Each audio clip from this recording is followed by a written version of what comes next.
listening to the Betmaker Show. This is the odds to win the WGC Fedex St. Jude Invitational at TPC Southwind. Analysis and picks preview for Monday, July 27th, 2020. And now, live from Las Vegas, the host of the Betmaker Show, Brian Blessing.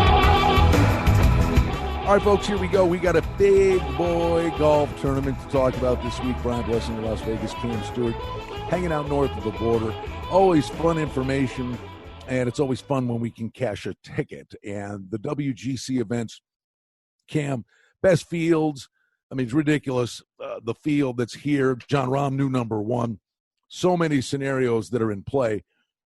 What I truly love about this thing is the no-cut aspect of it. I mean, someone can get hot on the weekend, that barely maybe would have missed the cut, can get hot and win the thing. But you'll get guys from a matchup perspective, some real opportunities on Saturday and Sunday because there is no cut. I think that's where the value is for the better.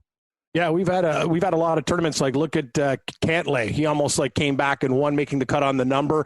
That's the thing. Guys can go low over the weekend, right? So, no, I'm with you. I like this tournament too. All the big boys are there except for Tiger. There's a couple of guys out of the big guys that I'm going to fade, Brian. We've seen some really interesting play. Look at last week. No big names made the cut at I understand it's the 3M, right? They're not thinking, oh God, the 3M, what a tournament. But all the big names, none of them were there. There's a lot of no-name guys at the top of the leaderboard and mid-tier picks and long shots. But this one probably not this week. When you look at these guys, there's some world-class players here.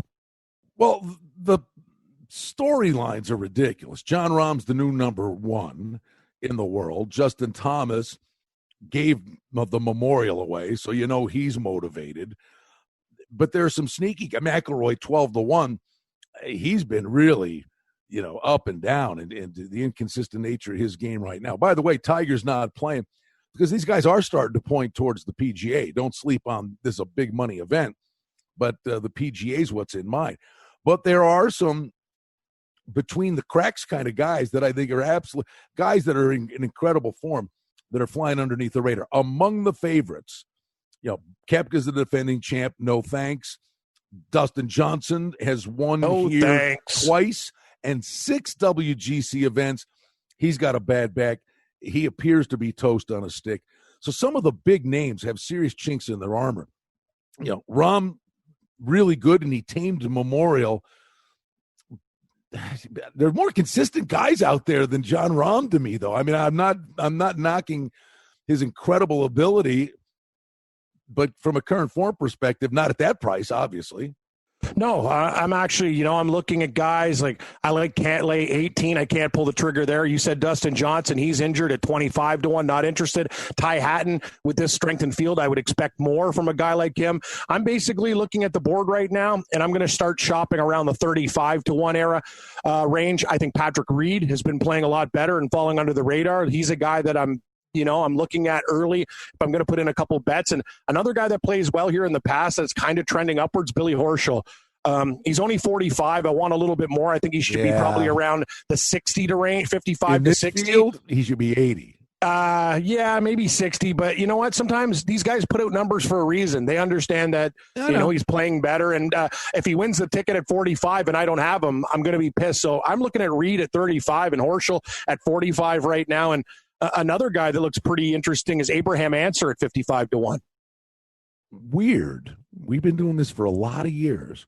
Last week, you virtually guessed my entire card, and you didn't mention one of my guys this week. I'll tell you, last week was the typical golf tournament where, just all around it, and just couldn't get it. Hats off to Michael Thompson. Who, by the way, is 140. I looked at Thompson, too. He's been playing better. This week, he's 100, which no respect. But, I had Ryan Moore pre-tournament, and he just fell asleep on Sunday.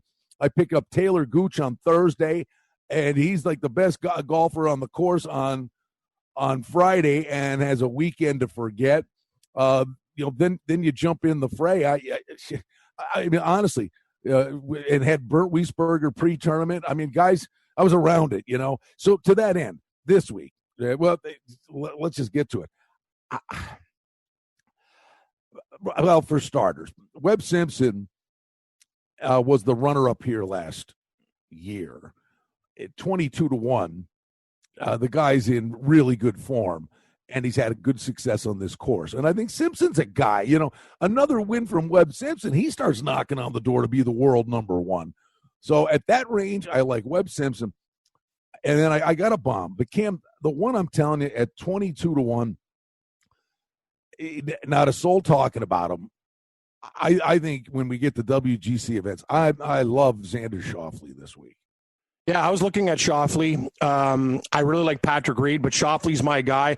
Like, if I were to bet two guys that were chalk and probably increase the units, I might not even do a six-pack this week. I might just bet four guys and then look on the weekend, Brian, and try to, as you said, because of the non-cut, get guys 60-1, 80-1, sprinkle a couple like I did on Max Homa on Friday when I got him at 60-1, and he made a big move and almost got it done. That would have been great. Alex Noren, the same thing, live bet him at 38-1. But I like Thomas at 12-1 because you said it. He's the type of guy. He's still burning from that week. And I don't care if he thinks it's WGC, whatever. He has a competitive fire that just can't be ignored. And Xander Schauffele, I agree. Webb Simpson, I like at 22-1. But, he's a guy that takes time off. He's a family man. I kind of think this week, he'll be there. But I'm just not really going to pull I can't guys that low. But Schauffele is another guy that has been very close, and I think he's angry. I'm going to take out of the chalk. I'm taking the guys with something to prove. That would be Thomas and Schauffele. Betmaker, let's make some money tonight.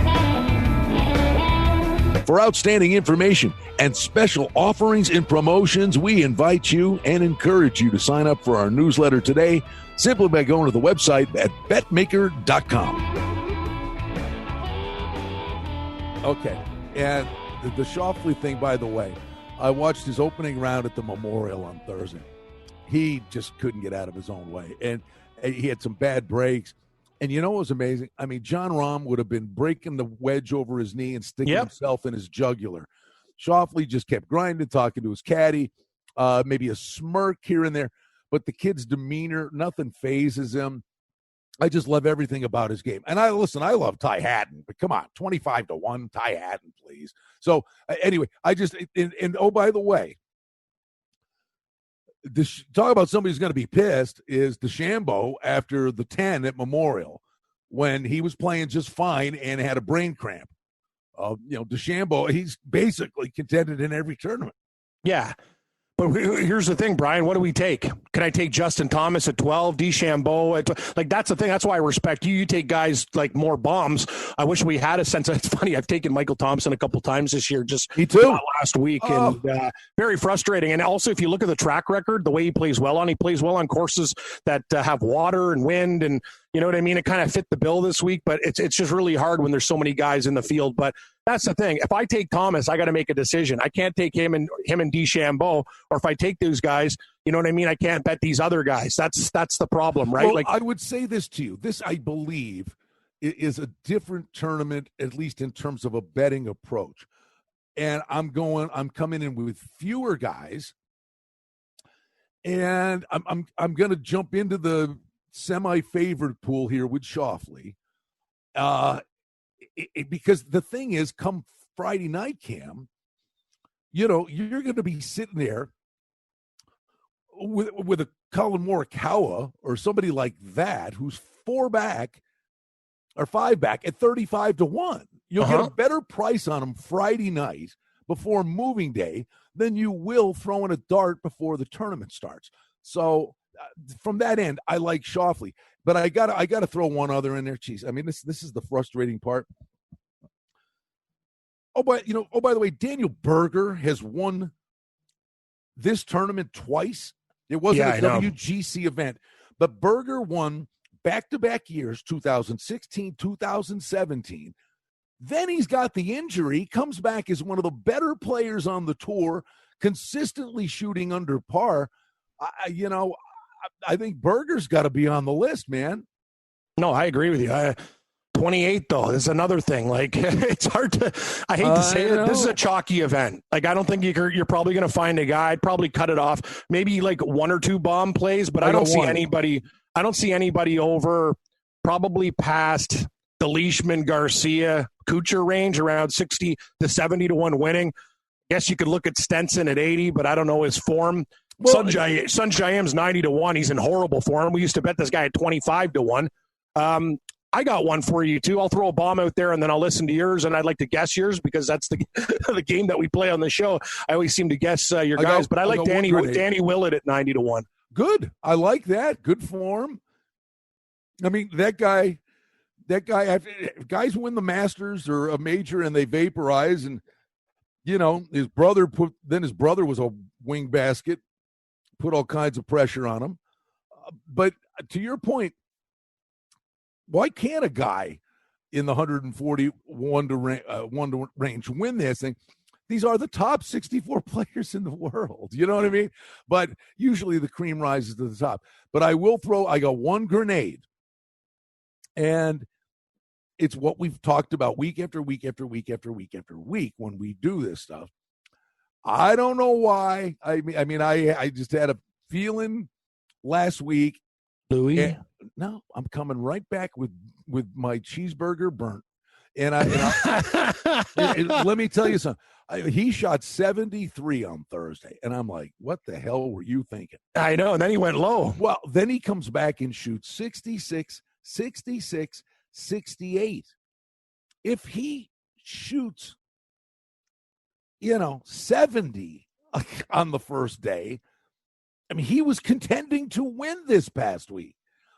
So I think Wiesberger coming right back at 140 to 1 clearly figured something out on the weekend. And he of my Euro, he'd be the guy. I'm looking at the last 3 rounds and drawing a line through the first round. Everybody has a bad day. The bottom line is maybe a guy like this could go on a Tootsie Roll.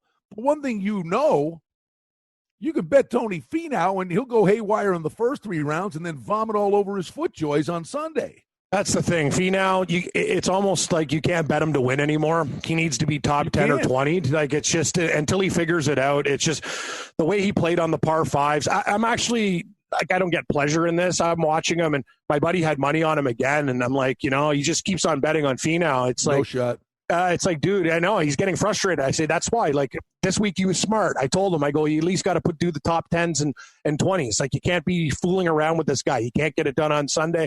It's interesting to me, Brian, a guy that you like, Brendan Todd. I bet him last week on a site. He got voided. It's funny. You didn't hear anything about the injury. He just didn't play last week. That was weird. And nobody talked about it. There was no story about it. He's 110 to 1, which I think is a nice price. But we can't bet everybody. You're right. I really want to knock out Thomas, but I'm so scared of him at 12 to 1. But I can deal with Schauffele at 22, Daniel Berger at 28, Patrick Reed at 35, Horschel at 45, Willett at 90, and another Berger, Bernd Wiesberger at 140. Wow, we got 2 burgers in the 6-pack.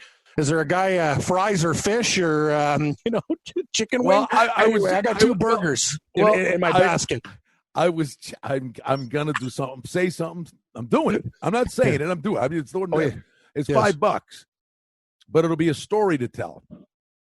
So if you had Daniel Berger and Bernd Wiesberger, so you got burgers at the table. Why not a little Asian food? How about a little Sun Kang at $500? Sun Kang. I love Sun Kang.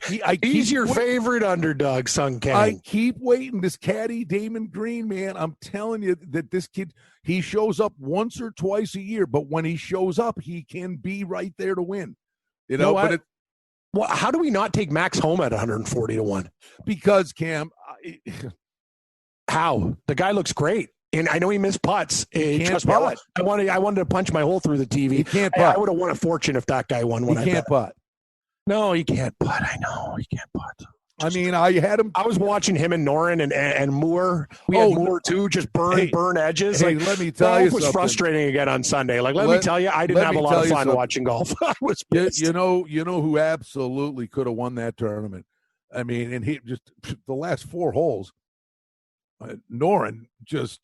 Noren should have won the tournament. He burned the edge on. I know, and then on the par 5, he went bananas. He hit his second like way over. Like he had so much adrenaline. He was jacked. Yeah. Oh, I know. I thought like when Noren hit that putt, and I know he missed a big one on 17, but he stuck it to a couple feet. I'm like, Noren can win. Like he's not afraid of any guys on these leaderboard. But we got to give Michael Thompson a lot of credit. That bunker shot, like he didn't fold. Like he had that really long complete, solid shot game. Was amazing. Oh, yeah, Michael Thompson. He's an easy guy to like. Like he's chill. You know, he just didn't really do anything stupid. He's a very smart golfer. But I don't know if I can go back to him this week. But 140 to 1 is crazy. It's crazy. So we've listed the guy. I mean, there's so many guys. We have. There's how about an guys. over Gary Woodland 45? But can you believe? But can you believe? It's slowly on the rise. Like Ricky Fowler's 45 to 1.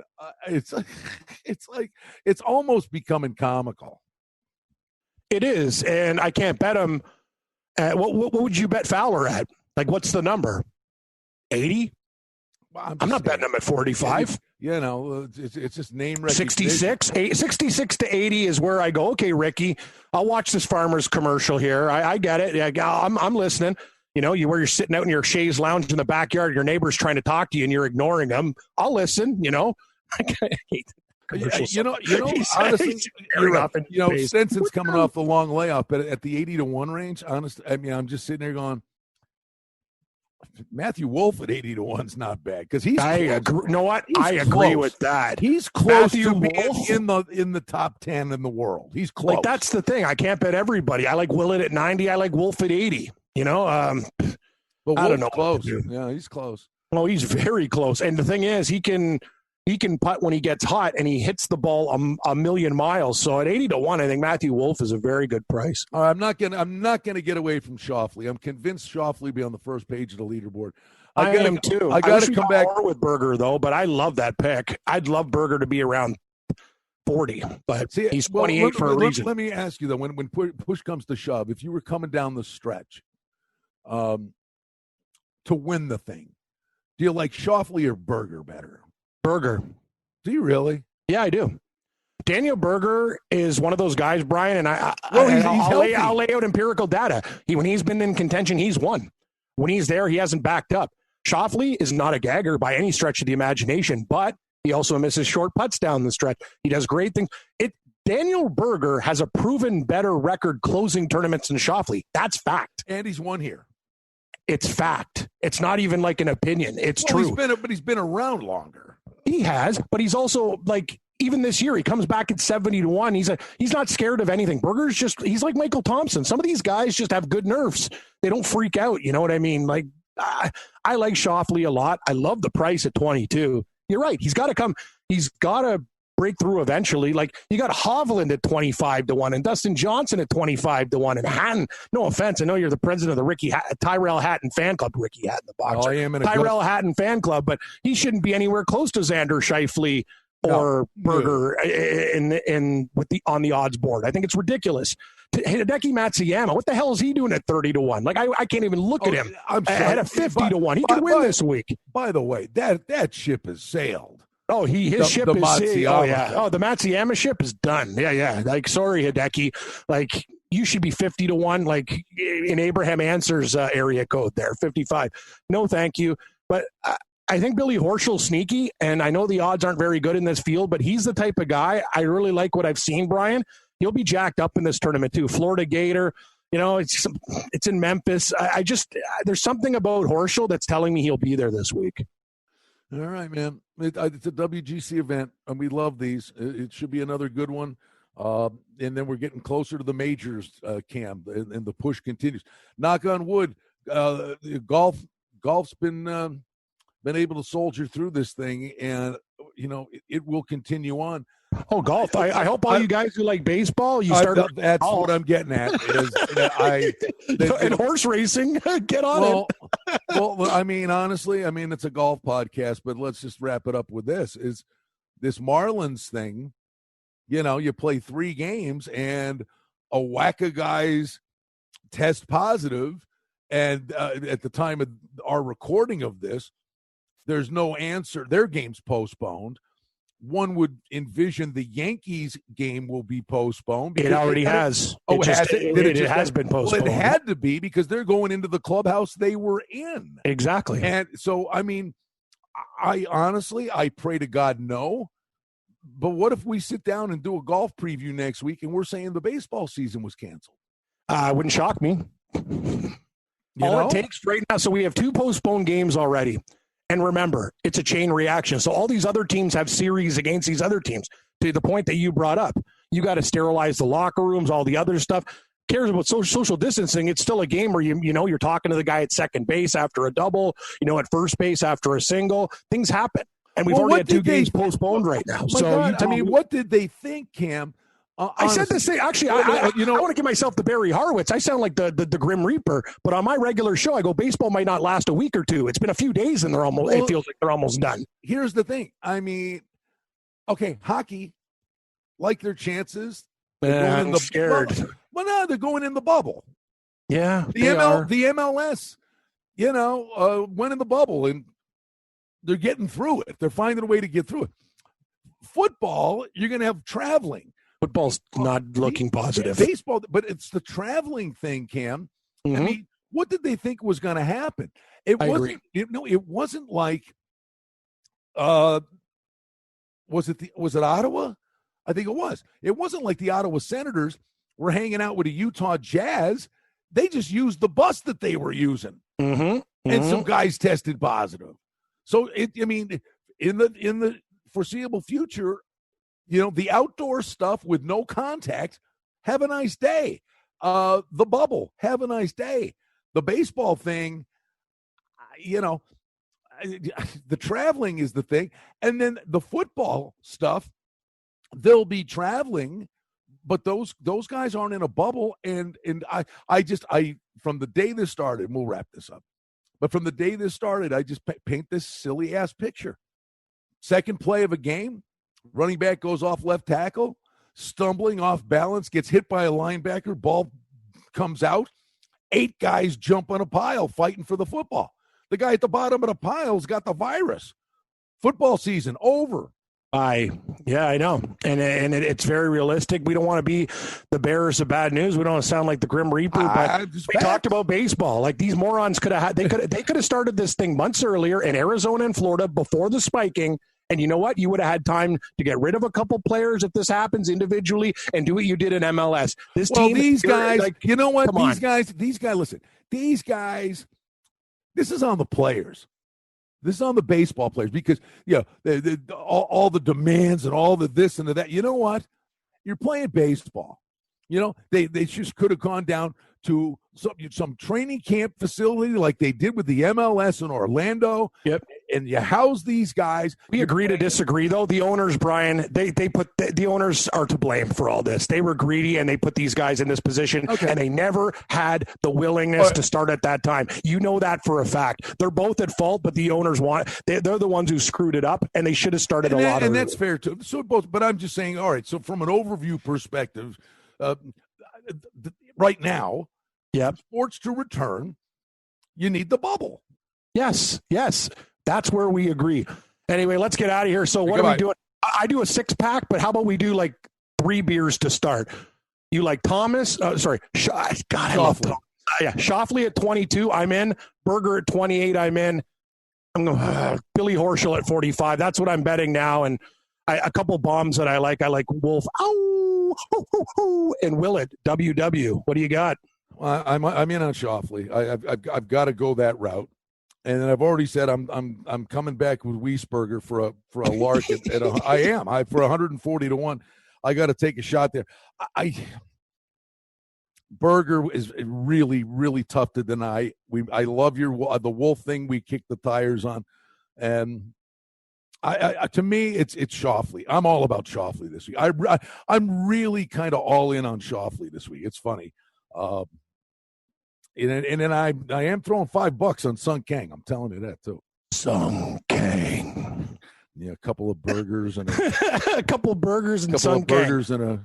Anyway, well, good luck to you, buddy. I'll tell you. I hope everyone. You guys like golf? We love golf, so we got no problem. Like the way things are going with the MLB. Oh God, help us, please. There you go. There's a look at a great event, the WGC event, the FedEx Cup Invitational for Cam Stewart. I'm Brian Blessing. Thanks for joining us as always. Betmaker, let's make some money tonight. Well, that's the Betmaker Show for now. We publish multiple times each week. We'd like to thank you for listening, and if you liked what you heard, please take a moment to leave a rating and review, or subscribe to our show feed, or share our show with a friend or two and help us grow the show. We very much appreciate it. Visit us on the web at betmaker.com. And reminder to sign up for the newsletter. Thanks to our engineer, Darren Vandermolen, and producer, Mike Gallivan. The Betmaker Show is a production of Cardinal Marketing Incorporated. Betmaker is a registered trademark. Any rebroadcast, reproduction, or other use of this content without the express written consent of Cardinal Marketing Incorporated is strictly prohibited. The handicapping and sports odds information contained on this podcast is for entertainment purposes only. Please confirm the wagering regulations in your jurisdiction as they vary from state to state, province to province, and country to country. Using this information to contravene any law or statute is prohibited.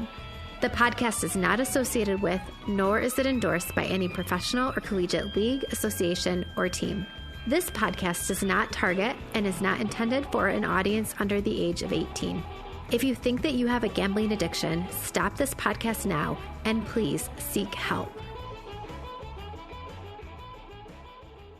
Gambling and betting on sports is a form of entertainment and should be about having a good time. But when done excessively, it may negatively affect other areas of a person's life, such as their physical and mental health, school or work performance, finances, and or interpersonal relationships. At Betmaker.com and the Betmaker Show, we're concerned about the addiction that gambling may cause, and for this reason, we encourage everyone to practice responsible gambling, an approach to gambling that helps you ensure that it remains an enjoyable activity. Here are the main principles of responsible gambling. Don't think of gambling as a way to make money. Always gamble with money that you can afford to lose. Set limits and stick to them.